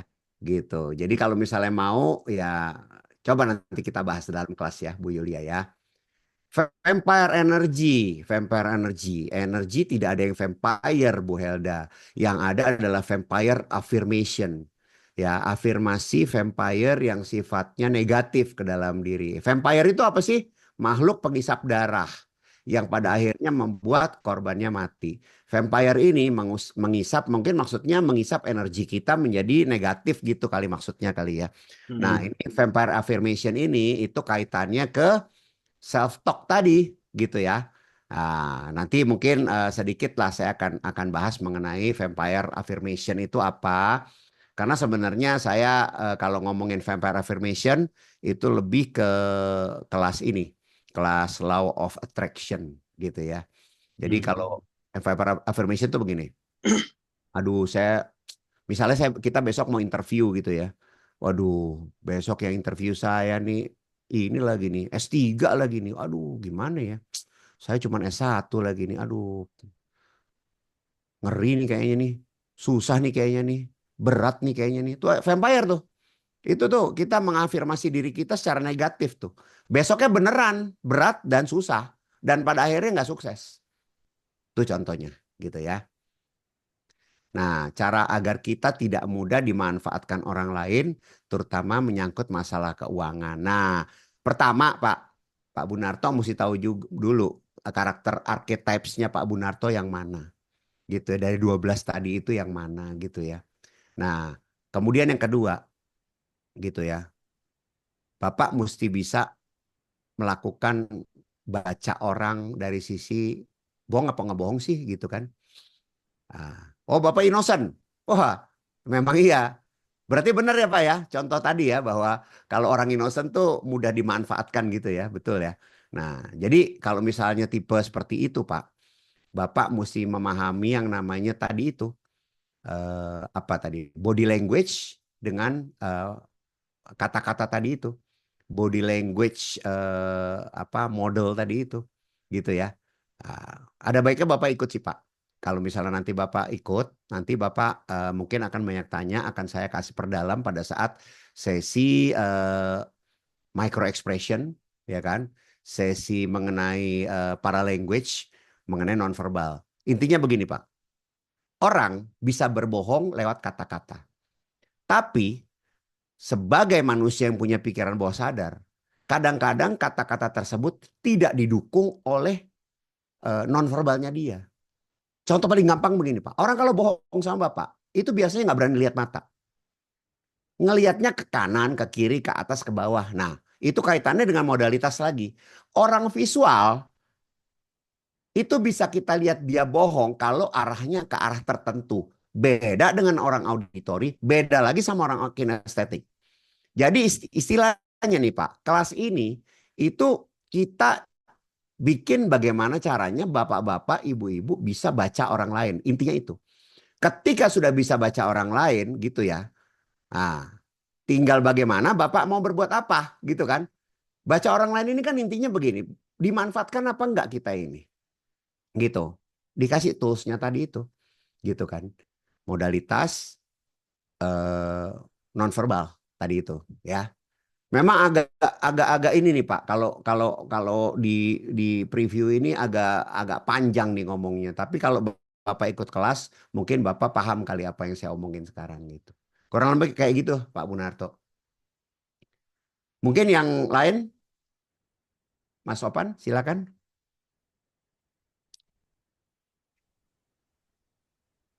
Sama-sama Pak Munarto. Pak Francis, Pak Budi Halim. Ya, Oi, halo Pak. Salam kenal Pak. salam Sama kenal. ini Iya, Pak Tikno. lihat kalau kita bicara mengenai karisma, itu kan selalu orang-orang tuh yang sudah punya jabatan, punya prestasi, atau punya jadi pimpinan gitu ya. Dan selalu juga mereka itu kan karisma itu boleh dikatakan keluar tuh setelah sekian lama. Sedangkan ini kan kalau kita bicara hipnokarisma, kita ingin sesegera mungkin mereka tuh mengappreciate atau menghargai kita sebagai orang yang bisa dipercaya. Ini mekanismenya bagaimana ini Pak Francis? Terima kasih. Memang Pak, ada yang namanya otoritas mental. Itu otoritas mental itulah yang tadi Bapak katakan orang yang punya jabatan. Biasanya kita akan otomatis lebih apa ya? Sebenarnya gini Pak, beda antara karisma dengan kalau kita ngelihat ada orang yang lebih kaya atau punya jabatan, lalu kita seperti menunduk-nunduk gitu Pak ya, gitu ya. Belum tentu dia punya karisma sebenarnya, gitu ya. Karisma itu adalah menginspirasi Pak. Saya ingin menjadi seperti dia, gitu kan. Seperti ini contohnya paling gampang lah Bung Karno gitu ya. Bung Karno ini orang yang pinter Pak, luar biasa pinter gitu kan. Kalau kita baca sejarah gitu ya, beliau ini sangat pinter gitu kan ya. Kaya ya mungkin kaya karena beliau kan presiden begitu ya gitu ya. Terhormat iya karena dia punya otoritas mental bahwa dia ini adalah seorang presiden. Presiden pertama lagi gitu Pak ya. Nah, tapi gini Pak, untuk mencapai itu pun beliau itu butuh waktu kan Pak. Nggak tiba-tiba dia punya semuanya itu. Gitu kan. Dia perlu membuktikan dulu kepada rakyat Indonesia pada saat itu. Gitu kan ya. Bagaimana dia perjuangan sampai ditangkap Belanda ke Rengas Dengklok segala macam dan sebagainya, ikut apa perjanjian ini perjanjian itu perlu waktu semua Pak. Gitu. Jadi kalau misalnya tapi gini, walaupun perlu waktu, konsisten kan beliau ini. Gitu kan. Konsisten. Kalau baca sejarah tuh beliau tuh selalu konsisten dengan terus membaca gitu kan. Dia tahu dia itu bisa punya karisma kalau dia punya pengetahuan karena dia ini pimpinan negara gitu Pak. Dia harus punya pengetahuan. Dia harus punya hubungan yang baik. Dia harus bisa bicara bahasa asing. Dia harus macam-macam gitu kan. Nah, tapi untuk bisa mencapai itu dia pun perlu waktu. Cuma kita kan nggak tahu Pak kalau dia itu spend waktu segitu lama. Kita tahu-tahu dia ngetop aja, tahu-tahu dia diinspirasi aja, tahu-tahu dia bisa mempengaruhi semuanya aja, gitu kan? Nah, padahal kita nggak tahu dia sudah berinvestasi waktu sebenarnya, gitu kan? Sama juga dengan orang-orang yang kita kenal lah gitu ya, seperti Paus Fransiskus. Pada saat Paus pertama kali diangkat, kita nggak tahu beliau ini siapa Pak. Gitu kan. Tapi dia sudah bisa menginvestasikan waktunya sejak lama, sejak menjadi kardinal gitu ya. Mungkin dia kalau Bapak pernah nonton Two Popes gitu ya, yang bersama dengan Paus Benedictus gitu ya. Di situ dia ini Pak, dia sudah punya investasi waktu melatih dirinya untuk bisa memiliki karisma itu. Ketika diangkat menjadi Pope, kita tahunya dia sudah jadi Pope gitu Pak ya. Itu dia cuma tinggal apa ya, membuat semua orang tahu bahwa dia ini punya karisma yang memang dia sudah investasikan lewat waktu yang sudah lewat gitu Pak ya, lewat kunjungan ke tiap negara, lewat semua sifat yang dia lakukan, lewat ya contoh lah seperti waktu dia ke Indonesia, berani-beraninya dia buka kaca bendera kaca mobilnya dia gitu kan ya, walaupun ada ancaman-ancaman ditembak lah dan lain sebagainya, tapi dia tetap buka gitu kan segala macam. Hal kayak gitu tuh membuat orang-orang makin tahu gitu. Nah, jadi kalau Bapak katakan instan, selama Bapak bisa investasikan waktu gitu ya Pak ya, gitu ya. Itu suatu saat Bapak akan punya sesuatu yang apa ya, yang permanen Pak, gitu ya. Kalau menurut saya begitu. Nah, tinggal untuk bisa melakukan itu formulanya kan harus tahu dulu Pak, apa aja gitu kan. Poinnya apa aja gitu loh. Kalau kita mau instan, saya rasa Bapak perlu waktu lah untuk bisa sama kayak ini Pak, product awareness. Kita mau jualan satu barang gitu ya. Kita kan perlu investasi waktu untuk bisa memperkenalkan barang kita ini ke market gitu kan ya. Lewat iklan, lewat sosmed, lewat macam-macam gitu kan ya. Ah, gitu kan. Tapi itu kan waktu. Sama dengan diri kita. Kita pun menjual. Kita pun juga perlu waktu buat ngobrol, misalnya di komunitas kita di gereja atau komunitas di perusahaan kita atau dimanapun lah gitu ya. Kita perlu menunjukkan. Lama-lama itu akan muncul Pak. Dan ketika itu muncul, Bapak akan memiliki otoritas mental tersebut gitu. Artinya otoritas mental ini tidak melulu karena uang, karena jabatan, karena pemimpin agama dan lain sebagainya. Enggak. Tapi karena apa? Karena Bapak bisa menguasai diri dengan baik. Di apa-apain Bapak istilahnya tidak merespon dengan sesuatu yang bikin semuanya tambah panas. Itu akan membuat Bapak memiliki karisma tersebut. Kurang lebih gitu Pak. Ya, memang agak panjang lebar nih kalau ngomong kayak gini nih ya, karena kalau nanti di kelas udah ngobrol gitu ya, mungkin Bapak akan lebih terbuka gitu ya nanti. Kurang lebih gitu Pak Budi. Baik Pak Francis, terima kasih. Jadi memang orang-orang seperti itulah yang menjadi anutan makanya. Jadi udah ada historikalnya. Tadi Betul. yang saya tanyakan kan kalau lihat judulnya hipno karisma, saya pikir kita bisa melakukan satu hipnotis sehingga mereka tuh terkesima dengan kita punya kata-kata, kita punya penyampaian, sehingga mereka itu menjadi respect kepada kitanya itu loh. Tapi itu yang lebih kepada instan. Kalau Oh, yang sudah lama-lama kan boleh dikatakan memang sudah pasti lah karena mereka ada historicalnya sehingga mereka menjadi anutan tadi seperti orang-orang yang disebutkan oleh Pak Francis. Tapi ya. kalau saya lihat judulnya hipnokarisma, saya pikir orang tuh ketemu kita bisa ngomong A, B, C, D, E dengan peritoknya itu, mereka melihat kita ini punya karisma gitu loh. Oh iya Pak, itu Heeh. betul sekali, itu betul sekali. Makanya kan apalagi kan Bapak kan sudah memahami hipnosis dan hipnoterapi di L1 L2 ya gitu ya. Itu akan lebih mudah Pak. Makanya nanti materinya ini nanti akan mengerucut Pak, gitu ya. Mungkin bagaimana saya ngerti maksud Bapak, bagaimana caranya menggunakan teknik-teknik yang ada di ilmu hipnosis dan bukan hipnoterapi ya, tapi hipnosis gitu ya, untuk bisa membuat pikiran bawah sadar orang langsung terbuka, masuk, tersugesti, dan akhirnya terpengaruh. Seperti itu kan Pak? Itu namanya waking hypnosis, dan itu yang akan kita pelajari sebenarnya. Betul, betul Pak. Tapi Itu yang nantilah kita di dalam besok-besok 4 hari itu kita diskusi Pak. siap. Oke, Terima kasih Pak Francis. terima kasih sama-sama. Terima kasih. Oke, target pembelajaran ini apa? Lalu berapa kali pertemuan? Mas Opan mungkin bisa jawab Pak Opan ini. Kalau berapa kali pertemuan, kita cuma ada 4 kali pertemuan. Ini Mbak Yundaru Nuranti ini atau Ibu ya.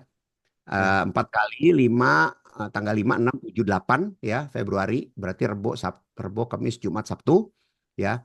Setiap jam setengah, ya seperti hari ini lah ya. Setengah 8 sampai jam setengah 10 gitu ya. Banyak tanya jawab, banyak studi kasus gitu ya. Kalau misalnya memang ada yang mau ada kasus kita obrolin gitu ya. Targetnya apa? Targetnya tentu saja Ibu punya karisma, punya sesuatu yang menjadi seorang yang disegani oleh orang lain di keluarga, di usaha, di pekerjaan, di komunitas, di mana-mana. Itu targetnya, gitu ya. Jadi bagaimana Ibu bisa menginspirasi, kalau menginspirasi mungkin terlalu inilah ya, mempengaruhi dan bikin orang-orang tuh suka sama Ibu. Intinya begitu, ya. Terjawab, Bu? Mungkin. Oke, siap. Bu Yulia bisa kontak Mas Opan nanti, silakan. Ya, Ya, silakan. silakan. Bu Yulia, mungkin Oke, nanti ada lagi? bisa kontak Ya, saya ya Bu Yulia ya. Ya, siap. Bu Yulia untuk kontak oke. nomor Ada handphone lagi? saya ada di grup ya Bu Yulia ya. Ya, mungkin pertanyaan terakhir Master ya, silahkan. bagi Bapak Ibu Mulai yang ingin kapan? Mulai bertanya. kapan tadi? Mulai kapan? Mulainya kapan? Mulainya besok di hari, maaf, di Rabu Bu, di hari Rabu, tanggal 5 sampai dengan tanggal 8. Ya,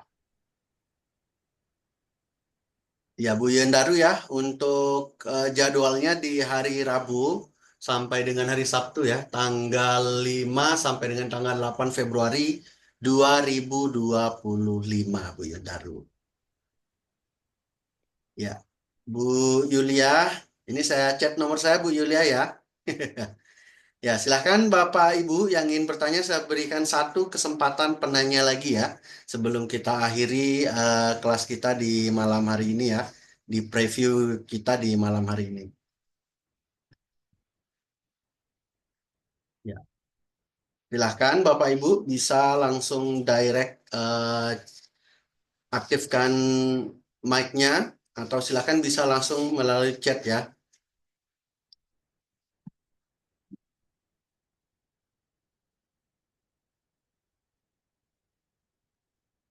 Ya,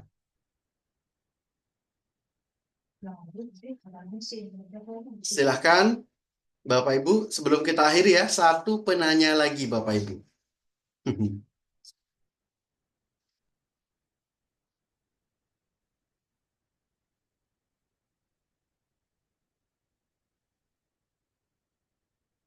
Ya, baik, saya yakin sudah jelas semua ini Master, kayaknya nih.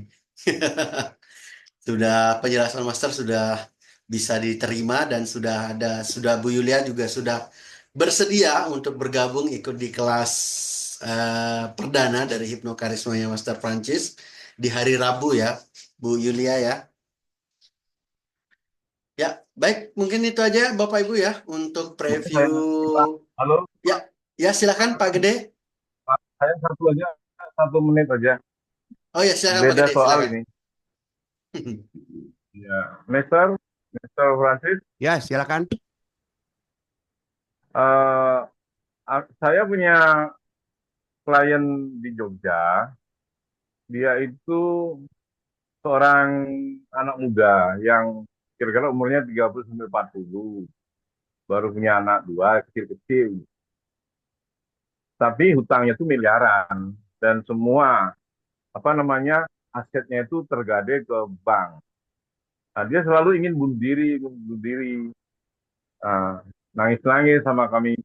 Nah, itu kami bagaimana ya sikapnya ya? Padahal orang ini masih ada hubungan daerah lah sama kami. Artinya seperti tadi, hubungan kedaerahan, sama-sama istrinya itu orang Bali. Kalau saya kan orang Bali asli, nah, dia itu orang Jawa tapi istrinya orang Bali, kan ada hubungan ini ya, reguler ya, kedaerahan. Itu gimana caranya nanti untuk mengatasi masalah ini, Mister? Di terapi, Pak. Itu di terapi aja gitu ya. Mesti saya nggak tahu apa masalahnya, lalu bagaimana dia mau beresin itu gitu ya, istilahnya gitu ya. Tapi kelihatannya ya harus diterapi gitu ya. Hipnoterapi maksudnya gitu, Pak. Gitu. Jadi eh, wah, ini agak sedikit beda nih dengan konteks ini. Ini orang apa ya, sedang ada masalah lah, masalah ini ya, masalah batin non medis lah istilahnya gitu ya. Di terapi Pak, mungkin kalau anaknya bisa boleh tuh terapi beliau, mesti pritok dan lain sebagainya gitu Pak Gede. Iya. Supaya tidak selalu mengatakan bunuh diri ya berarti ya, atau gimana? Supaya tidak punya, supaya ini Pak, supaya secara bawah sadar dia tidak eh, bertendensi bunuh diri gitu. Ya, kita kan nggak tahu dia itu ngomong bunuh diri itu cuma ngomong doang, apa pernah mau nekat mau melakukan beneran gitu, Pak. Ya kan? Nah, Ngomong, kalau ngomong ngomong doang langsung kadang-kadang dengan saya berhadapan. ya kadang-kadang ya cuma ngomong doang ya itu. Tapi kalau dia sudah mau melakukannya ya itu udah lebih berat. Kalau ngomong doang ini udah masih tahap awal, Pak. Terapinya masih bisa dilakukan lebih mudah harusnya. Oh, gitu. Tapi kalau dia udah nenggak baygon dan udah masuk rumah sakit dan lain sebagainya itu udah berat banget gitu ya. Mungkin itu perlu lebih dalam lagi. Tapi ini kalau cuma baru ngomong asal ngomong itu baru stres itu Pak. Nah, kalau stres ini di terapi lah, di terapi aja, Pak. Iya, iya, iya. Ya, cukup. Terima kasih. Nanti anak saya mungkin bisa kita datangkan ke Jogja. Terima kasih, Mr. Francis. Baik, terima kasih Pak Gede sama Mas Sopan, Yap. silakan. Siap. Baik, terima kasih Pak Gede ya dan juga Bapak Ibu yang sudah bertanya di kelas preview di malam hari ini ya. Dan saya ucapkan terima kasih juga kepada Bapak Ibu yang sudah bersedia untuk ikut di Zoom kita di malam hari ini ya. Di Zoom preview dari Hipnokarisma. Dan sekali lagi saya infokan Bapak Ibu bahwa untuk kelasnya akan dilaksanakan di hari Rabu sampai dengan hari Sabtu di tanggal 5 sampai dengan 8 Februari 2025 Bapak Ibu. Jadi silahkan untuk Bapak Ibu yang ingin daftar silahkan langsung chat saya ya Bapak Ibu ya. Karena untuk kontak saya sudah ada di semua grup yang sudah saya share Bapak Ibu. Dan untuk Master Francis saya ucapkan terima kasih juga ya karena sudah berbagi di kelas preview di malam hari ini ya. Yang seharusnya waktunya 1 jam ini wah tidak terasa ini sudah hampir 2 jam ya. Ya, baik Bapak Ibu, saya ucapkan terima kasih banyak atas atensinya. Kurang lebih 2 jam dari tadi sejak jam 19.30 waktu Indonesia Barat. Dan sampai jumpa di kelas ya Bapak Ibu ya. Saya Opan dari IHC, pamit undur diri. Sekian, Assalamualaikum warahmatullahi wabarakatuh. Selamat malam Bapak Ibu, sampai jumpa di kelas. Selamat beristirahat. Selamat malam, Pak Malam, Francis, Bapak Ibu sekalian, kawan. terima kasih. Selamat malam. Malam. Selamat Terima kasih Master, Mas Opan. beristirahat. Ya, sama-sama.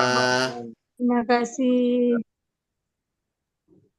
Selamat jalan, Pak Mister. Baik, terima kasih Pak Gede. Selamat malam.